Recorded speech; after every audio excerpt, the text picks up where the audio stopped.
Gotta talk fast. Gotta talk fast. Gotta talk faster, faster, faster. Gotta talk fast. And I don't like Houston. Well, Houston doesn't like you, buddy. That's fine. I don't need it to. In fact, I think I prefer it that way. I don't want this fucking place to like me. Will you go down to Texas for a Sonic convention? Oh yeah, 1,000%. That's a different conversation. Mm-hmm. But I don't know why Sonic would have a convention down here. That's just foolish. I thought last year we looked at a convention. There was a convention here last year that I actually thought about flying down to. Maybe this year. We'll see. I'm not on Twitter anymore, so all those people that I followed, I don't know their blue skies, and I'm never going to know them again. I'm sure I can figure it out. I admire you for deleting it, but also maybe you could have not deleted it. I'm too fast. This is what you can edit this in. I don't care because we didn't do the intro yet. I am so fast and loose with my life, and just with my life and period. But I've switched over from Apple to Android to Apple a few times now, and each time I'm just like, I'm losing all my contacts. Mm-hmm. I'm only going to keep the people that I know I talk to regularly, and no one else. I didn't have your number when you texted me. It was before we started doing the podcast. So, what? And it was that, yeah, you texted me something Sonic related. And I didn't have your phone number, and I didn't have any past messages because I went to a new phone. Got it. Okay, I was confused. I'm like, we worked together for years. Yeah, okay, no, yeah. I get it now. Okay. Yeah, and so I just didn't have your number, but I was also like, well, this is going to be Dominic because there's no one else in my life that would text me about Sonic the Hedgehog other than Dominic. So, yeah, and then immediately after, I was like, we should do that podcast, and here we are, over a year later. It's crazy. Sure is. I have a friend, I'm so fucking jealous of him. He doesn't set up his voicemail. For the longest time, you couldn't text him. He's a wild card, man. Why are you jealous of him? Because he's not held down by the machine. Do you know how much pussy he missed out on? Oh no, he gets, trust me, he got way more than. Oh, because he touches grass. Oh, he's one of those. He touches grass. He touches grass. That's the thing. He's outside all the time. He goes to alcohol places. Yeah. He definitely. Maybe too much. Welcome to an oral review of Archie Comics' Sonic the Hedgehog, reminding you that fascism will fail. It may succeed at winning elections and attaining power, but it always fails. And there is evidence for this. Hitler, Mussolini, Pol Pot's Jesus Christ. Khmer Rouge. Khmer Rouge, Augusto Pinochet, Chile. They all. I feel like this is Chile. This is slowly. Yeah, is that how you spell Chile? Chile. I eat there, man. I think I know. He wants his fascist, back fascist. I feel like it's slowly turning into a bit of let me just throw in a bunch of words I know Nick can't say. You're making fun of a dude who was in speech therapy for 10 years, so really? Way to go. I never knew this about you. Oh yeah, I couldn't say anything. I was a fucking idiot. Wow. I just thought you were stupid, not had a speech. No, I was. Why do you think I couldn't talk? I really derailed this intro. I'm sorry. My mom claims I had my own language for everything, which is even weirder. She would be like, yeah. She would be like, yeah, I'd point to a lamp and call it something else. So I'm just like, there's that one school. It was an isolated school 100 years ago in the Caribbean, one Caribbean nation. And I think it was all orphans. So they were super isolated and they came up with their own language just completely from scratch. That's all I can say about that because the story completely escapes me. But I don't know, look up something about that, audience, because this... I would have been leading that school. I've been like, this is the language. The self-appointed dean. Yeah. Wait. Why is this orphanage fucking teaching themselves how to communicate. If it's an orphanage, shouldn't there at least be one adult to be like, no, that's a lamp. Don't call it something else? I think it was an abusive place. It was a oppressive place. Now I'm just picturing it was actually some like really weird guy trying to create his own language, and he was like testing it on these kids. And so when someone got caught wind of it, he was just like, oh yeah, they just came up with that on themselves. So, like, that wasn't, I don't know where that came from. It was actually Gene Roddenberry, and that's how we got the Klingon language. It was Proto-Klingon. He field tested that shit. That's how it's so good. That's how it's like actually usable. Thank you, orphans. I have seen clips of like Hamlet done in Klingon on, I think it's on YouTube. It's incredible. That's very funny. They all fall one way or another. The question is, how much damage will they do? And how prepared are you to take that damage? Find your community, talk to your neighbors, and know your streets. Stay aware. I'm Nick, and except for this intro, I wrote the script. And I'm Dominic, and except for this intro, I haven't read any of today's hastily assembled, but still assembled script. So well done, Nick. We are on week what of your southern adventures? This is like... Well, I haven't been home in over a month, I think. Jesus Christ, dude. That's rough. I'm trying to think of, because last weekend I was here, and the weekend before that I was in Ohio. Then the weekend before that I was in Pennsylvania. So I haven't been home in 5 weeks. I'm going to go home next weekend because I was like, I need to go home. I should hold a welcome party for you. Yeah, well, and I'm pretty sure I'm going to have to fly immediately back out to Houston. But I was like, you flying me because this is dumb. Terrible. Mainly because fucking driving in Houston is disgusting. It's I don't stop me if I've said this on the podcast before. Say it again. Houston, I hate driving. Yeah. The highways here are they drive me up the fucking wall because it's what they don't tell you. I mean, you always see those pictures of like, oh yeah, that's like the cliche picture of Houston, and it's like 8 lanes of highway, right? Yeah. They don't tell you is that there's even more highway to the side of those highways, and those are the frontage roads, and they're one way going all the way along the highway. And so they have like the highway system is just like a series of waves, right? And it's mainly elevated, like elevated to the point where you're like driving above trees. And then you're going to go down. And when you go down, that's when you can come off and other people can get on. And then it goes back up. And when you go up, they developed a system of you go down these frontage roads, and then they're all one way. And so if you want to go the other way, you need to go under the highway and make a U-turn.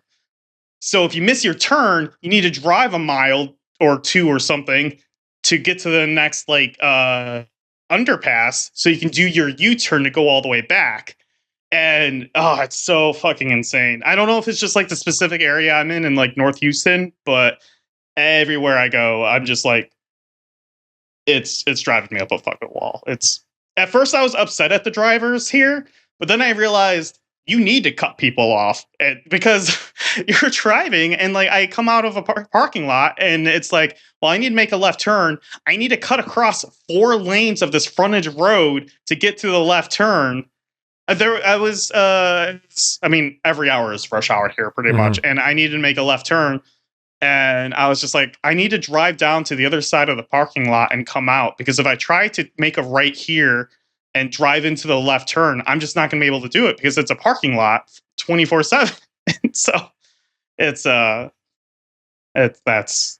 don't need to keep on ranting about Houston. That sounds disgusting because I had similar issues in California because I spent a lot of summers in California as a kid. And obviously I wasn't the one driving, but I spent long periods of time on those like super highways, like 6-lane super highways going one way, right? And that stuff is also really gross. At least in California, though, it has to move with the land to a degree, kind of. That's the thing. In Texas, I feel like would help a lot. Yeah, Texas, it is a straight shot because it's just wide open Texas. Well, and that's the thing that's like extremely frustrating to me is like Houston, like especially like on the East Coast. I'm Reminder not like that there is time. bothered as There are timestamps on Spotify and YouTube that you can skip to for the issue. Yes, go ahead.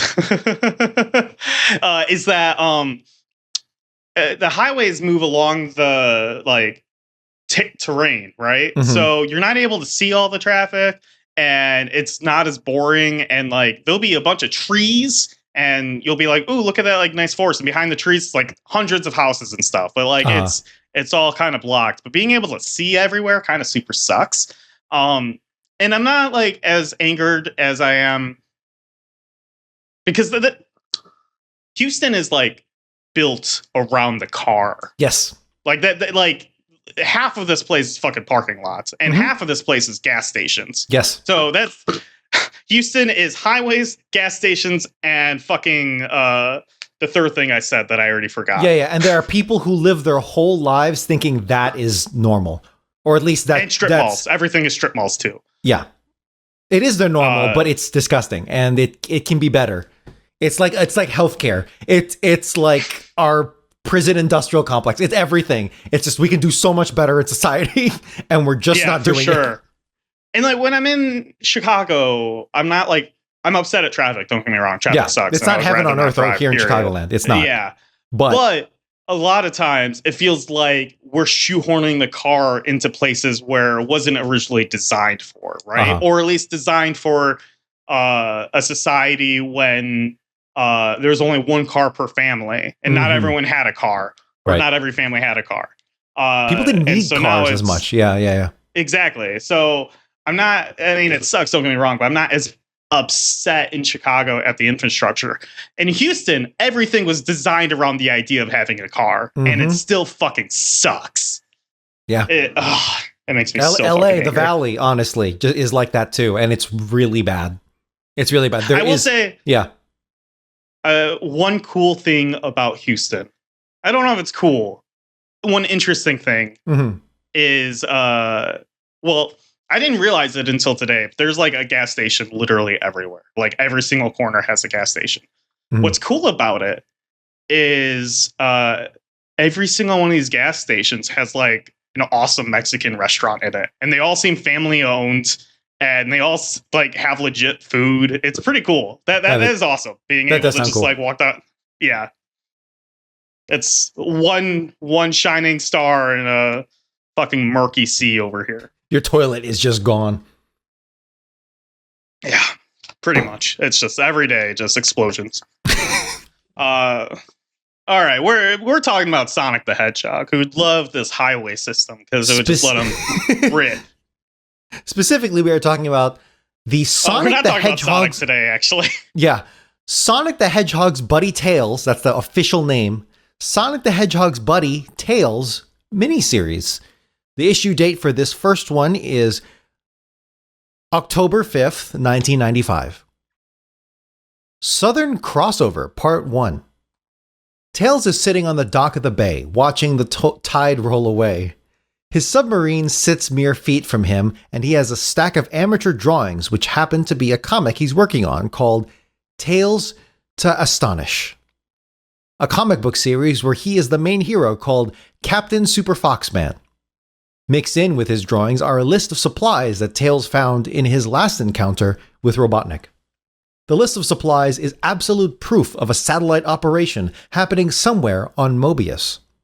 Tails has decided not to tell the other freedom fighters to prove that he can take care of these issues himself, so that the freedom fighters will give him more responsibilities and treat him with respect. He alone will take on this vague satellite issue, which we have no context for. Sally walks up to Tails. I feel like I should just kind of interrupt you. So normally with these, there's natural breakage points where I can like kind of interrupt and talk. This one where you don't really have that because it's just one straight through issue. So I'm going to interrupt, but I don't remember what I was going to say now. So I apologize for interrupting with just an announcement that I'm going to interrupt.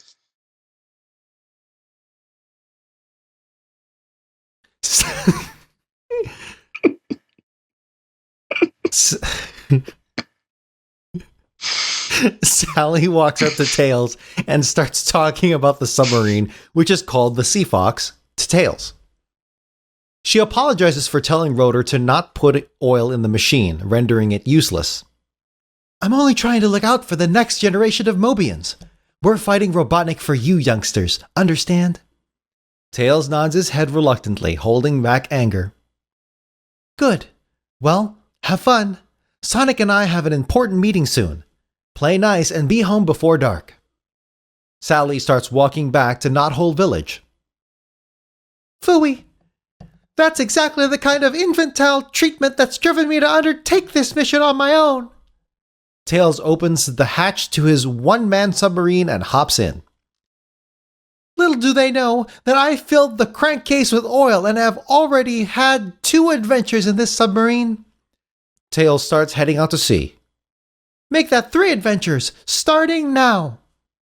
We cut to Robotnik and his crew of robots loading supplies onto a Robotnik blimp. The supply blimp is loaded and ready to go. The SWAT bot tries to hand Robotnik a cargo list so he can verify that the shipment is complete and ready to go. Robotnik refuses, presumably because he's lazy and doesn't want to do it. But your orders were very specific, O Rotund One. Present list for compare. Are you questioning me, SWAT bot? Robotnik is filled with rage and grabs the SWAT bot with one hand around his neck and lifts the SWAT bot.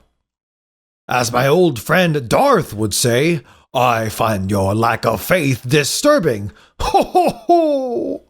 Robotnik then compresses the SWAT bot into a cube and throws him. Would anyone else like to contradict the great dictator Ivo Robotnik? The SWAT bots all reply in unison saying, no sir. I'm going to interrupt here. This dude, Robotnik, picks up a SWAT bot with literally one arm, chokes it, which I don't know what that means in terms of these robots. Like, it's not breathing, so I don't know why it chokes it. Yeah. And then literally compresses the robot into like a perfect cube with his hands. I just wanted to stress, like, this is the first time we've ever seen like how strong Robotnik truly is. That's intense. I really enjoy it. Yeah, I really, really enjoy that aspect. It seems overpowered, but honestly, this is such like a Titanic character that has to carry the weight of antagonism throughout this whole series. Yeah, sure, give him full-fledged. So many times he has made himself out to be weak. Probably due to Sonic's speed, but honestly, he is extremely strong when he can put his mind to it, when he just lets raw anger. I honestly, the fact that he chokes out this SWAT bot, even though it doesn't have lungs, right? I think that's still cool because it's like, well, Robotnik made you in the human image, and I chose to compress the air, just crush the airways, even though there are no airways. Just that instinct to do it is still brutal, absolutely killer. And combine that with his strength. He does have a robot, what is effectively a cybernetic arm. Because he is picking it up with a cybernetic arm. I will mention that. Well, yeah, but then he compresses it with his other arm. That's true. So, but you just said something that I haven't thought about yet. Do you think it was on purpose that Robotnik made the SWAT bots take a humanoid form? Do you think there's something to that where, like, because he could have made them look like anything, right? He chose to make them kind of look like humans. That's a good thought. That's a good observation. I'll run with, we don't have any backstory whatsoever for the SWAT bots. So yeah. I will theorize that it is he is a human. Robotnik is a human, and he has total domain. He is superior, right? He's a fascist, right? So he is clearly superior. So if my number one foot soldier, more than any other foot soldier, is going to mirror me, I'm gonna make these things in my image. Because I am superior. I am the best human. You think this is his God moment? I made them in... Okay. Yes, I accept actually, it. honestly, I wasn't even thinking in that sense exactly, but what that absolutely ties into it. He is a human supremacist. Okay. At least I believe he is. I don't know if that checks out 100%, but that would make the most sense. Yeah, no, it was just you said it, and my mind instantly was like, I like it. I like it. The SWAT bots all reply in unison, saying, "No, sir." Good. Now you tin horns get on board and prepare for takeoff. Robotnik pulls out a globe and starts monologuing like a true villain. At last, my long-range plan for global domination is underway. My new regional robo-underboss will be fully supplied and capable of dominating Mobius's southern hemisphere. Robotnik christens the blimp with a bottle of WD-40. He then moves towards a computer. Just in case those accursed freedom fighters are monitoring the skies, I'll engage the Zeppelin's umbrella cloak, invisibility hardware, making it impossible to see unless one was directly beneath the blimp. And since its journey is totally over the ocean, no one will detect my scheme.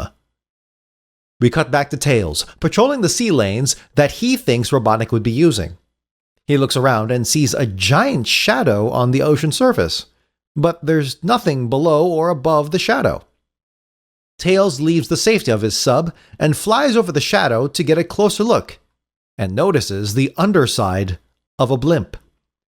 He immediately flies up to the cockpit of the blimp and sees the navigation route the blimp is going. Immediately after seeing the information, he is blasted by a SWAT bot, flying around with a jetpack.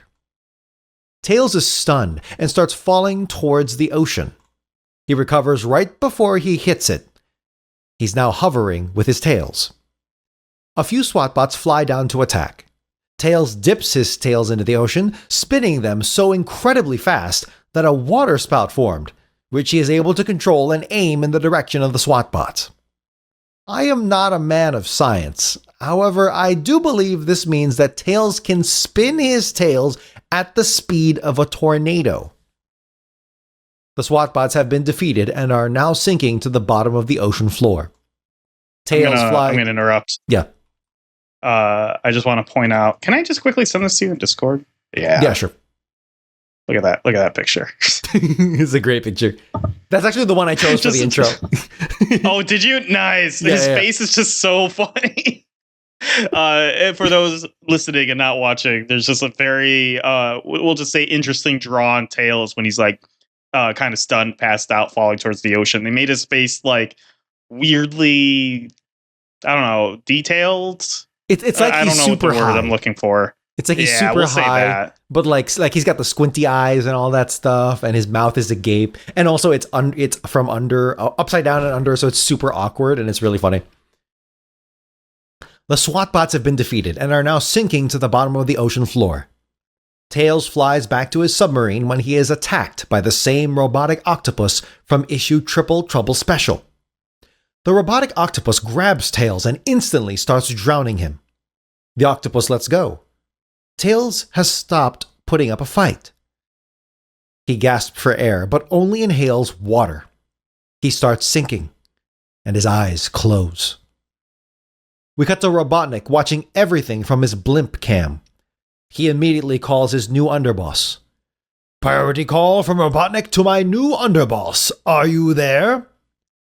Crocbot. Okay, Crocbot. So I can go very standard, like monotone robot voice, or what do you think we do something special with this? No. Well, he's gonna have an Australian accent. Okay. Oh, that's right. I remember now. Yeah. Yeah. I pictured. I think kind of gravelly is what I'm looking. Yeah, gravelly. Okay. Not groveling, but rather gravelly. Yeah, like a gravelly. Sure. Yeah. Right, like in the throat. A monotone gravel. Can you do that? With an Australian accent? Okay. Yeah. That's not a big ask, right? Okay, let's start with As someone who can't do literally any voice. Hugh Jackman? Hugh Jackman. All right. Holy shit. That is like 3 dimensions right there. I'm pushing you to your limits, man. You are. Monotone. or uh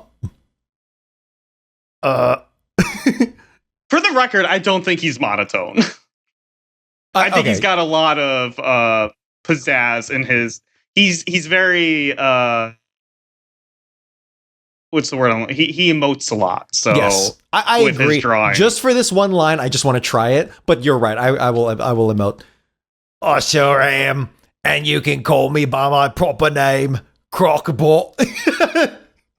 That's pretty fucking good, dude. He kind of crushed it. That kind of hurt. Shit. Oh yeah. I don't want you to hurt your throat. That's okay. So your money maker can't hurt that.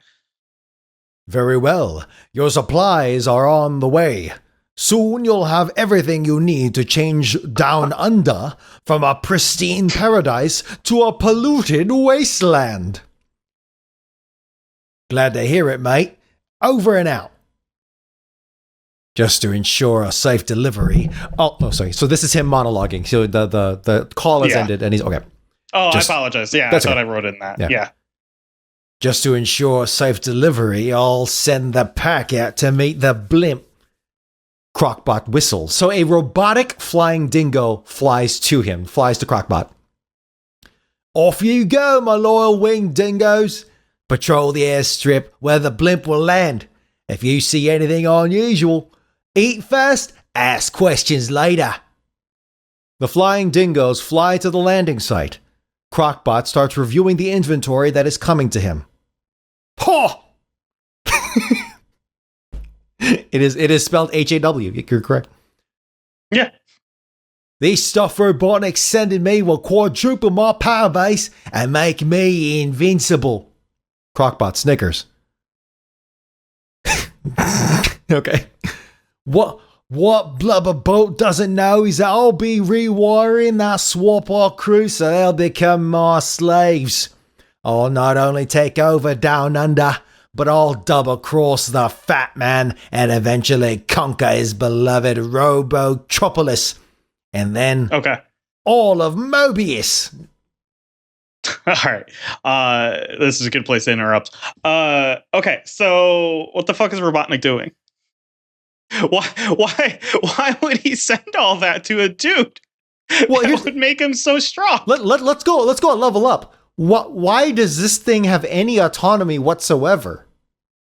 Yeah, why does he... so this implies, like, let's think about what this is implying, because there's a robot out here.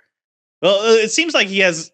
We got to go even further back. Okay, big picture. Robotnik hasn't conquered Mobius. Yeah. Okay. Yes. Thank you. That was the big thing I was going to make with this whole issue. Yes. He has not conquered all of Mobius. We had talked way like a year ago about like, oh, are there different continents? Are there different societies? Mm-hmm. We kind of got that with the NURBS and the underground thing, and of course space. But now we have like a more fleshed out planet Mobius. So now there's a whole continent here. We have not seen, at least I don't think it's implied in this issue or shown in this issue, that there is a concerted society, but there is a landmass, a whole other continent on Mobius. Well, and it is assumed that there's a colony or something here, because what else would there be to conquer other than just nature, I suppose? If it was just nature, right. Like, we're not going to send this croc robot dude. Right. And that is a reasonable, more powerful. Yeah. That's a reasonable assumption to make, that there is a civilization. It could also just be nature, but or maybe a hybrid thing, like a freedom fighters-esque situation without the whole, oppressive government. It's like small tribal stuff. We don't know yet. But in terms of what this implies is that it's very interesting. So it's making out here to be that Donald Trump, that Dr. Robotnik he cannot control all of Mobius, it seems. He needs an independent, I'm assuming AI robot,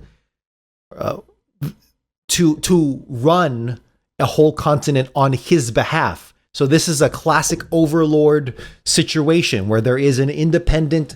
It's like but rather after the Nazis had taken over large swaths of the Soviet Union, there were these small, like not independent nations, but kind of like sectors that they were being cleared out and made way for the Lebensraum situation, and they had their own. They were like a mini fiefdom under Germany proper.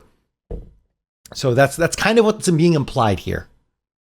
Do you think that? Well, I don't like the fact that they just call it Down Under. I think it's just fucking weird. Down Under, but it is a silly name. Yeah. I get it. It's supposed to be like funny and Australian and all that stuff, but you can do a little better than that.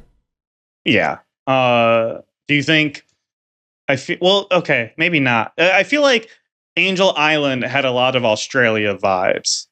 The vibes, yes, not well. There was that kangaroo.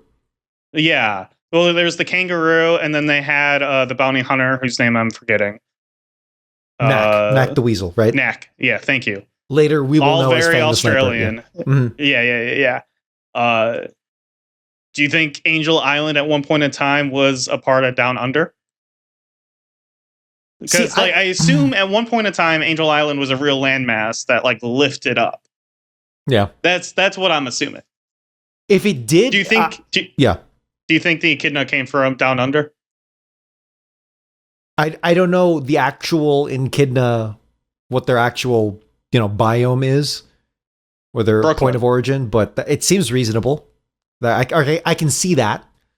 Yeah. If Angel Island came from Down Under, it would have to be like millennia, right? Well, not necessarily. Well, no, yes, because the Master Emerald, which I'm assuming is the Chaos Emeralds.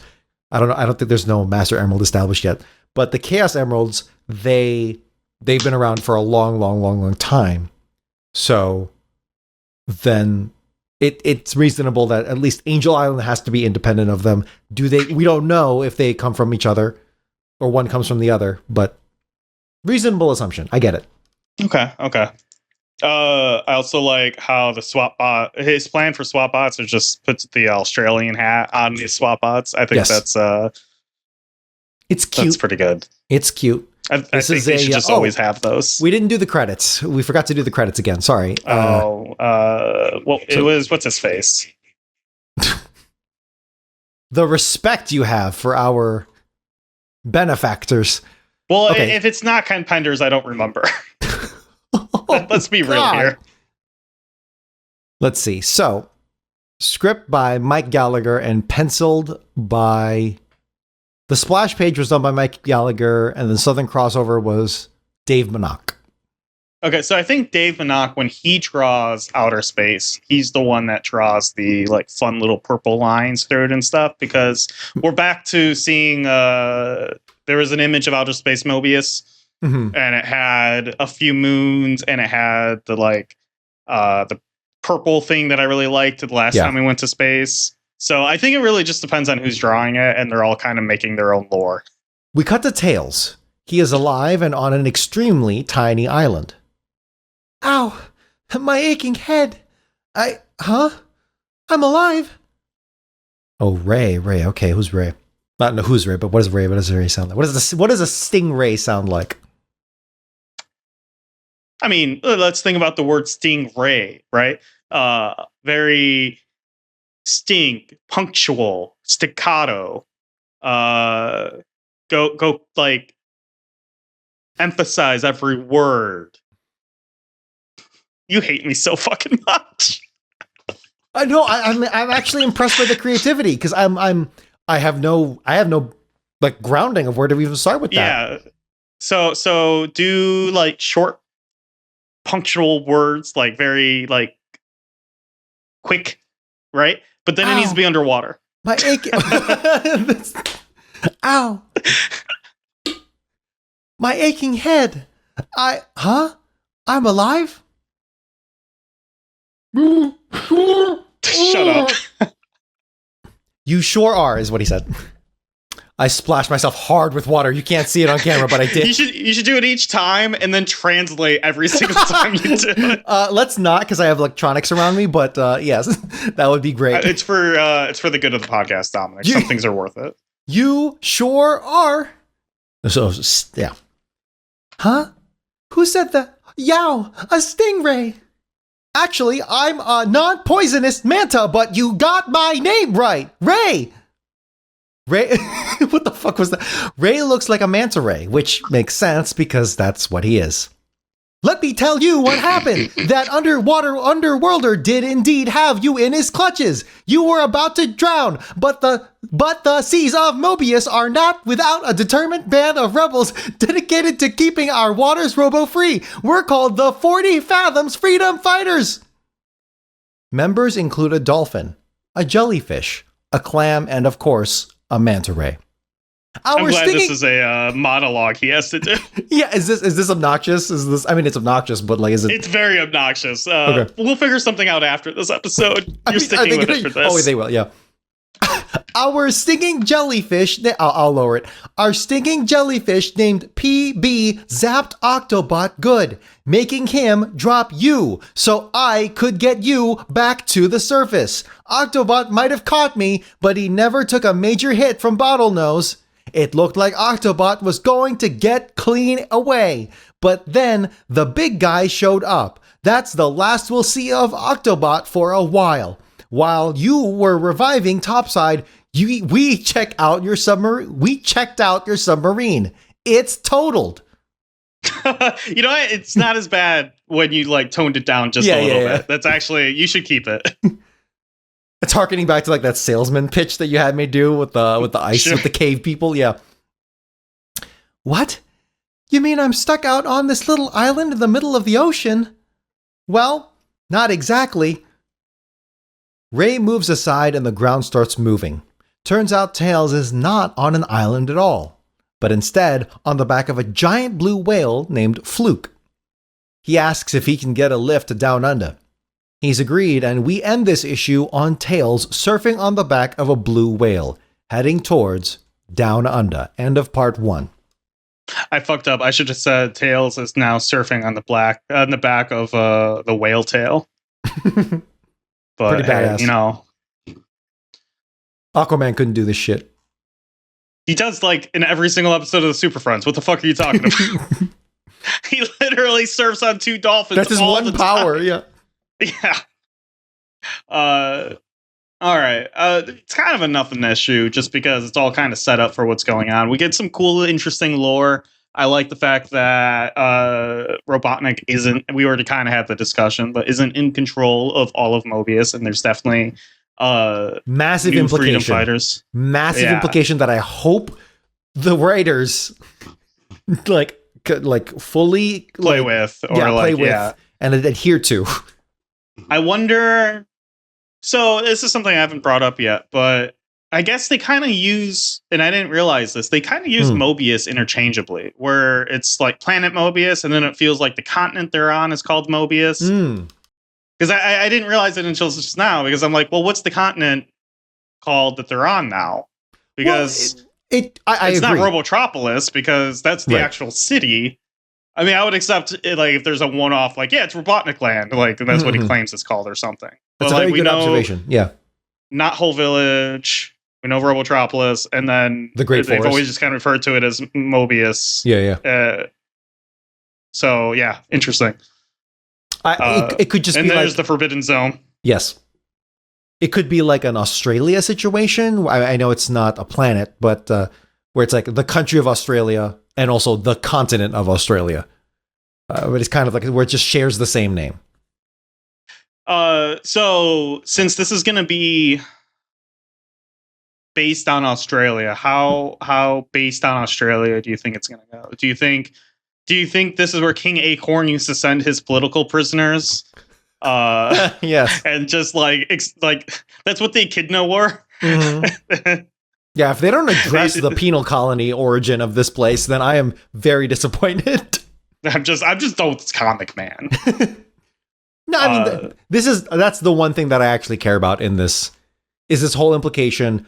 Crocbot, I'm neutral on Crocbot, the actual character, but what Crocbot's character implies and what his function will be, what the robot's function will be, is grounds for a really good story that I hope it won't be, but I hope gets stretched out throughout the whole miniseries. I'm upset at the design of Crockpot because he looks really cool, but he definitely needs either a cowboy hat or the Australian hat. Yeah. He definitely needs a hat. And the fact that he doesn't is a huge missed opportunity. For the record, the hat is called a slouch hat. That's the name. A slouch? A slouch hat, yes. Do you know the origins of the name slouch? I'm looking it up now for that's how I found out. But it was made it's been around for a while, including it goes back to the English Civil War, so it obviously started up in England, and then it made its way down to Australia and New Zealand, and then it became it kind of stuck around there, whereas the rest of the empires, the British Empire's fashion kind of moved on for the most part, but it stuck with the Aussies and the Kiwis, and then it was immortalized in with the Anzac forces who fought in World War I, and that became their signature look. Okay, little fun little tidbit of history here that I assume was on the Wikipedia page. Yeah, I mean, I knew just in general, but I didn't know like that it's what the name of it was. Apparently, it's also used by the Gurkhas. Okay, so it also has like Southeast Asian origins, or maybe not origins, but maybe still used there. Man, the Gurkhas are mean motherfuckers. But either way, it's definitely a Commonwealth thing, particularly in Oceania and Asia. How do you like? I mean, we haven't really seen them, but how do you like the idea of the ocean freedom fighters? As like a superpower team, it's very gimmicky that I'm over. To be frank, I'm whatever on it. That's probably a bleed from like Marvel fatigue, just in general. Sure. So it's fine. So I can't knock the '90s comic for doing it. Now that you said that, it didn't even like register in my mind. It is starting to feel kind of like maybe I don't know it in the context of Marvel, but I do in DC, where it's like, oh, you've got the like Gotham people, and then you got Star City people, and then you got the Metropolis people, and then it's like, yeah, okay. It's just like the cave people in that one during that one ice storm, that winter storm that Robotnik cooked up from a few issues ago. It's now already the 40 Fathoms Freedom Fighters, which is an obnoxious name. They've already proven themselves to be not more effective, but rather seem to have more character than the ice people, than the cave people, sure. I should say. Because then. Hopefully they'll do even more. The Fluke the whale is kind of cool. I'm already over the character bloat. It's just fascinating to me. I'll say this: character bloat has been a staple part of Sonic the Hedgehog for the longest time.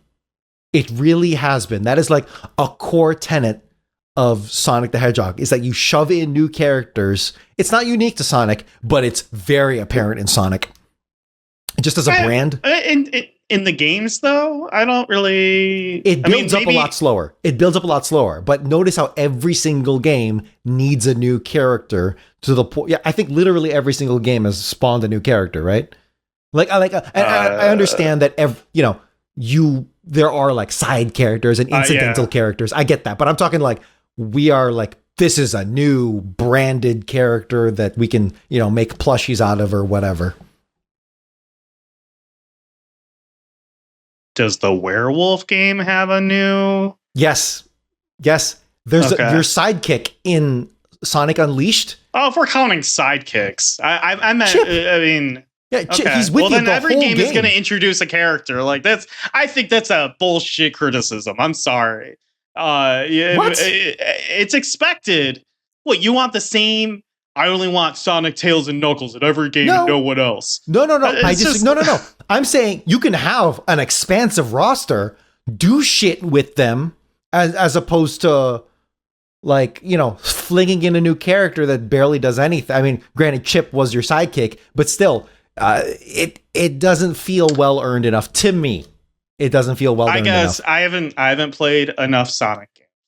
It's been a moment with that. Yeah, it's been a moment for me too. But based on the games I've played, which is like Sonic Adventure, Sonic Adventure 2.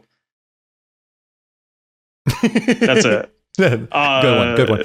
all the characters have like, you know, they all matter. They all rock. I'll give kudos to adventure because for how expansive and grandiose of an adventure that was, the character list is rather small. Not small, but you know what I mean. It's not as like what's the giant robot in the first adventure game?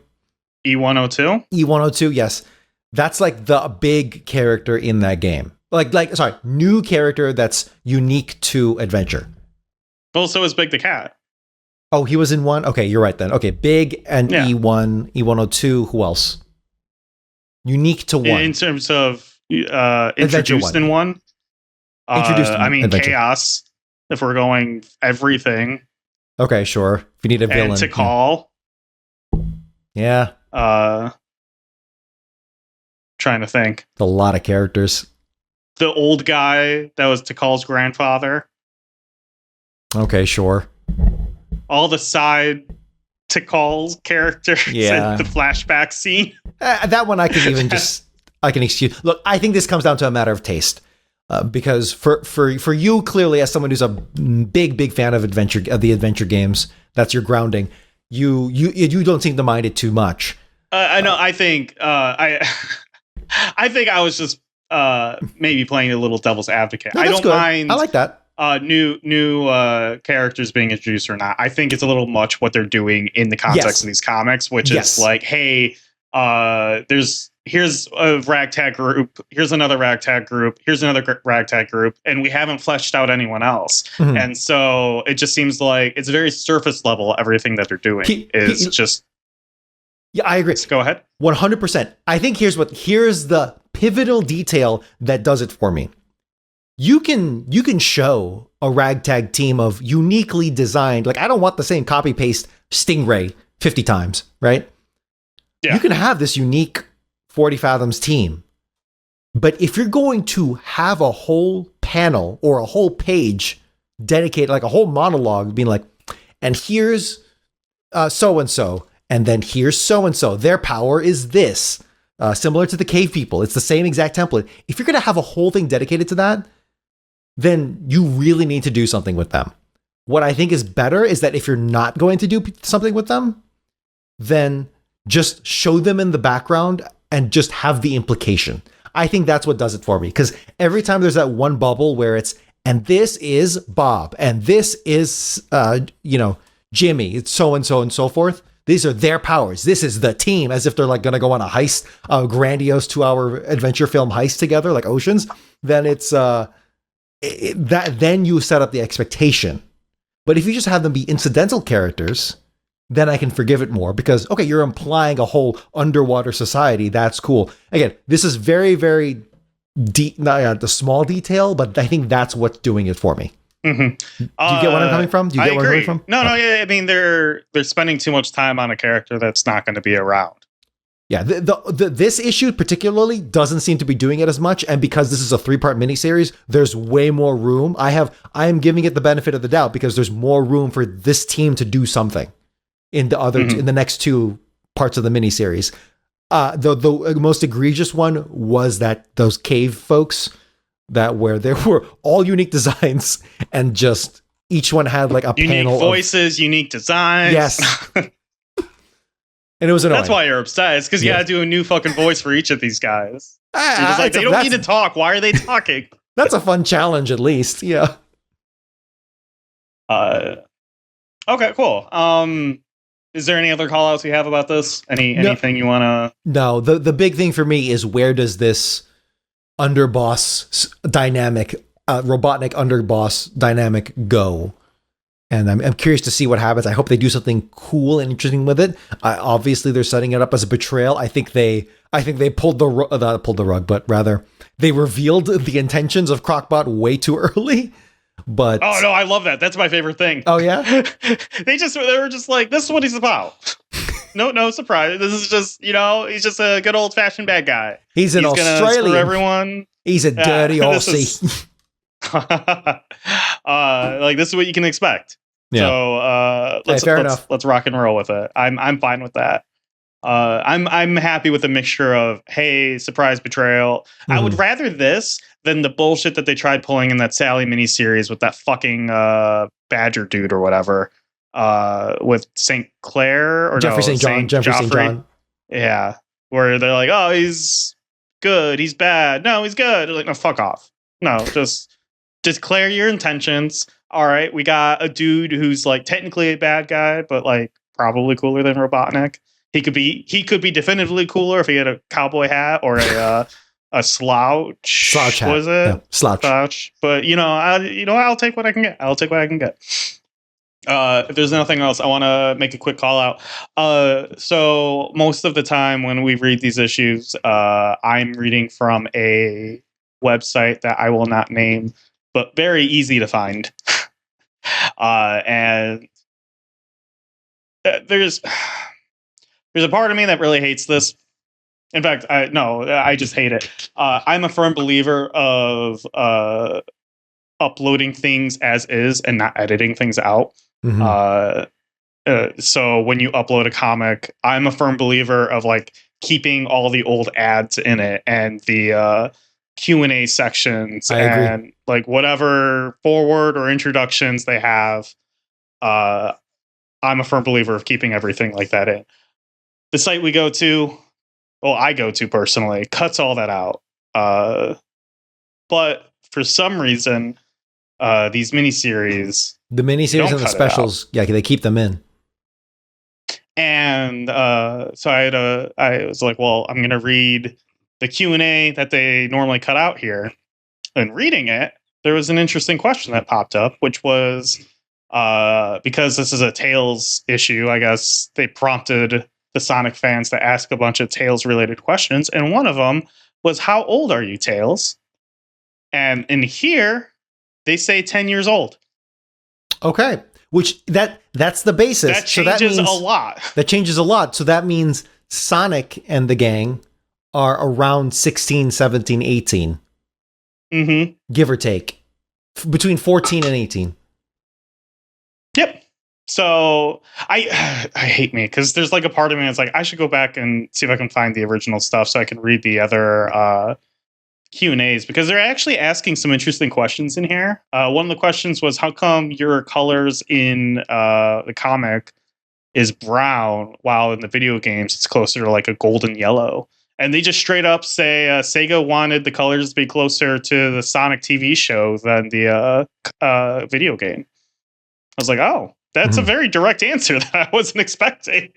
So, Nick, going forward, do you want to go over the Sonicgrams, all the after issue stuff? Because only if they're interesting. Like, I know, because only if they're interesting in the context of like answering questions and stuff of like, how old is Tails, or maybe they'll like say something that's like behind the scenes. I don't need to be like, hey, what does Sonic think of Sally? What does Sally think of Tails? I don't give a shit about that. Like, that's just weird. You should be writing that into the story. Yeah, no, exactly. If your users have to ask, what is it like being a freedom fighter? Or what do you think of Sally? Maybe the writers aren't doing a good job of explaining these characters, but I don't know. It could be just 10-year-olds also writing in. So that's exactly maybe missing some of the subcontext. Exactly what it is. Yeah. Well, I expect more from my readers. Sorry. Yeah. You should grab your guitar. Now it's time for Sonicgrams. You can write to Sonicgrams. Oh yeah, it's a legally distinct Sonicgrams. It's an unaffiliated Sonicgrams. We made our own Sonicgrams. All right, there we go. Good job. Classic as always. Always a good bit. We have a email from someone who hasn't written in for a while. Good old Mike F. Mike F. Thank you. I thought maybe he just stopped listening because he just stopped writing in. But you stopped hanging out. You were stuck in Texas for a month. So I keep on feeling bad because I keep on doing these Discord episodes, and like an hour before we go on, like do the thing, I'm like, oh, I could probably invite him because it's just a Discord. And every single time, it's like, no, it's too late. I am not giving him enough notice because he's got kids, and he's got to like put them down and whatnot. To sleep, like putting them to bed. No, he keeps on making children and then killing them. I don't get it, but I mean, I don't know him that well. I don't judge. That's my thing. I just don't judge. What animal would you be if you were a resident of Not Whole Village? This doesn't have to be your persona, but it can be if you want. Fox is pretty good. Like, just the way a fox is very elegant. And would that be your persona? I mean, do you think Fox is your persona? I'm outing myself there, to be frank. I haven't really thought about this question much. I wouldn't want to be. It would have to be mammalian. I kind of like being a human. But if I had to choose, yeah, I think, let's say fox. That's a bit of a boring answer, I know. But that's how I feel. I think having a tail would be cool. I'm down for it. I think anything other than something that can fly is a dumb answer because you're an animal and you can choose to fly. Fucking give me a second tail. I guess that's a good question. Can we get superpowers with these? No, let's say no. Let's say we're regular, just for the sake of the question. Then I'm being a fucking bird. I want to be able to fly. Come on, man. Get those tiny legs. That's fine. I don't need them. I'm flying. What kind of dumb animal has wings and walks? Only the dumbest. Penguins suck. The dodo bird sucked. I got nothing else. Okay. I'd be specifically that bird that can like dive into the water and come back up. That fishes like that. Is it a sparrow? No. I don't know. No, I'm not an animal guy or a bird guy. I'm a human guy. Yeah, okay, so I'm sticking with, I want to be a bird. I just want to be able to fly. Or what's kangaroo? You can jump really high. I was gonna try to say, like, what's an animal that jumps really high? I feel like kangaroos aren't high enough. I feel like I can jump higher. Cats can jump pretty high. Cats can jump pretty high, and they're sexier than birds. Okay. What if I'm choosing to be a sexier animal? Yeah, I think you were projecting. I think you were projecting with that furry accusation. I mean, have you ever seen the musical Cats? Cats? Yeah. I'm scared to answer, but no, I haven't. I'm just saying. How can you not watch the movie adaptation and not be like those? That's the one I was scared to watch specifically because. Did you know that the original cut of that movie, the cats had buttholes? I did hear about this. Yes. Yeah, and then some guy had to go in and edit out all the buttholes in that fucking movie. I want an interview with that guy. I just want them to release the butthole cut. Follow up, what would your role be in the Freedom Fighters?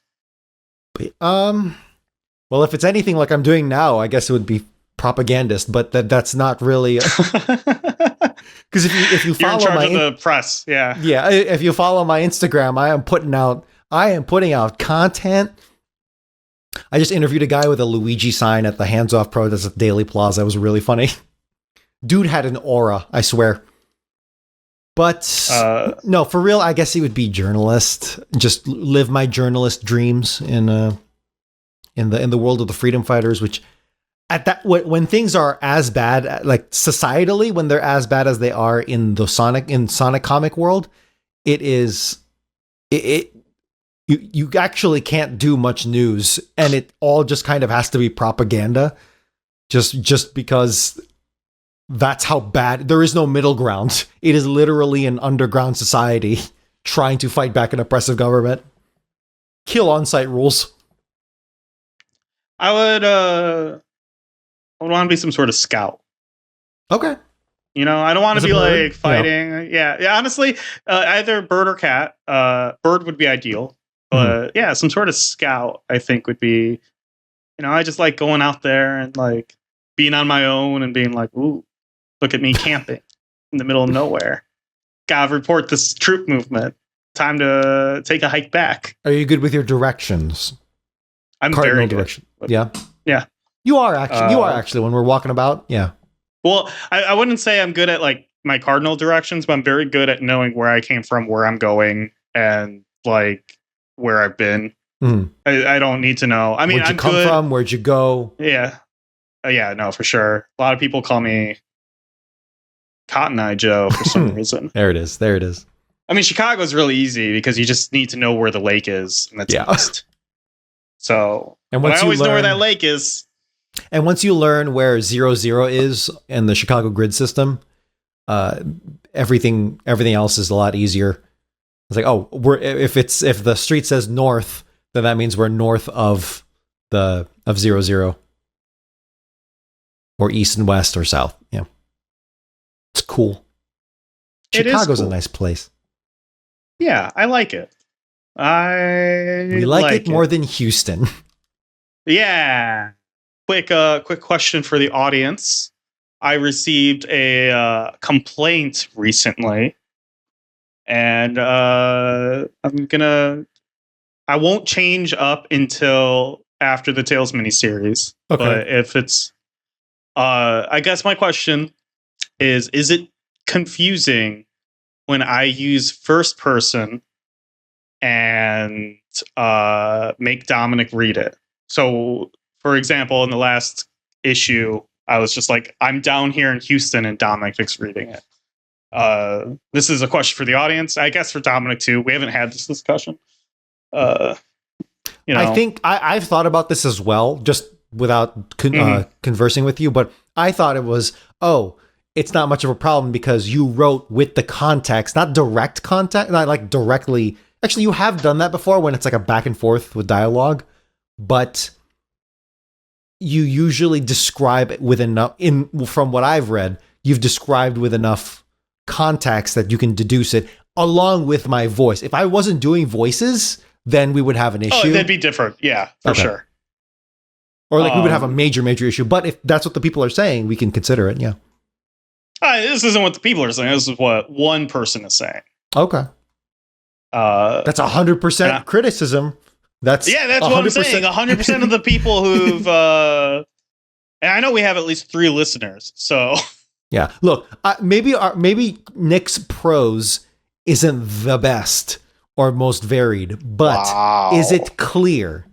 Does it have a degree of clarity? Not counting all the tangents we go on. That's an us problem. We recognize that one. But in terms of the writing, is it clear who's talking at any given moment? Yeah, because I can adjust it. I can fix it. Oh, and also if you're watching, that can help too because I have the panels up. But maybe for a listener, it was specifically when I was describing personal things happening to me in the script. Oh, yeah. That's what I was trying to say. Well, I don't care about that. There's 2 of us. They can. No, I don't mean to dismiss them. Sure. I can write in if but thank you for the feedback. I really appreciate it. Yeah, no, that's why I'm bringing it to the audience. Write in either Sonicgrams or post on YouTube or wherever, and we'll take it into criticism, and then we'll either tell this guy to fuck off, and he can go do his own thing if he has problems with our Sonic podcast, or we'll be like, yeah, we fucked up. Let's adjust our podcast. Also, there's no in between. 00 Point in Chicago, Illinois is the intersection of State and Madison. I forgot it. I had to look it up. That bothered me exclusively. Yeah, I could tell. Yeah, all right. Oh, right. I'm doing an outro. That's the issue. Only 387 left to go. I'm Nick. I stream at twitch.tv/Mojosaurus, and my personal blue sky is at Mojosaurus. And I'm Dominic. You can follow my jazz and people power adventures in Chicago at Blue Collar Jazz on Instagram.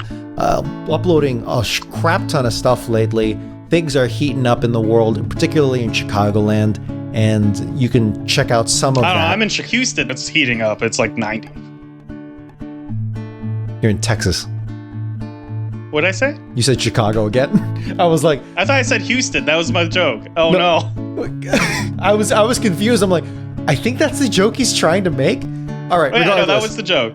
regardless, I'm going all out on Instagram, baby. Edit that so I'm funny. Okay, follow me on Instagram at Blue Collar Jazz, and then on Blue Sky as well. Blue Sky is kind of being sacrificed for Instagram. That's fine. It's a back and forth. Just follow both at Dom Guan, or just look up Blue Collar Jazz. You can follow us on socials at Gotta Talk Fast. TikTok is Gotta Talk Faster. We also have a video version of the podcast where you can follow along with the panels and watch our handsome faces. You can write into the show at Sonicgrams at GottaTalkFast.com. Ask us questions, provide corrections, and give us your opinion of this week's issue. Don't forget to like and subscribe to our channel. And remember, when life keeps going fast, you gotta talk fast and just get through it. I need to do my taxes. No. Have you seriously not? I've done most of it. What are you doing? It's due on Tuesday. I literally did mine in January, dude. Yeah, it's fine. What? How much taxes do you need to do? All of them, but like how much is honestly, it? my thought process was, I don't know what the government's going to look like in April. I need to do this now. Let me be clear. I applaud you for doing your taxes in January. You're responsible and a good person. But me, I get overwhelmed by big number, and it's scary, especially I used to. Okay, we're doing the whole thing now. Yes, go ahead. This should have been the opening. I'm sorry. This should have been the opener. I used to do that a lot, where I waited till like the last second to do my taxes. I'm doing it through Free Tax USA, which is free federal and then $15 per state. That's how I did it. Yeah. So fuck TurboTax. Fuck anything that costs like $60 or whatever. Use Free Tax USA. They also, I didn't do it but they also, as part of their payment plan, or not payment plan, but like things you can pay to, you can literally pay into like a campaign fund for their lobbying to make taxes not free, but you know what I mean? Like make the actual IRS system like Free Tax USA, where it's just free. Didn't they? Federal file?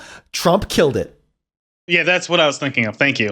Yes. Yep. No, Free Tax USA is its own independent thing. And then there was a thing called federal file that Biden had begun to roll out towards the end of his presidency. It was in trial of last year. And then just axed by DJT.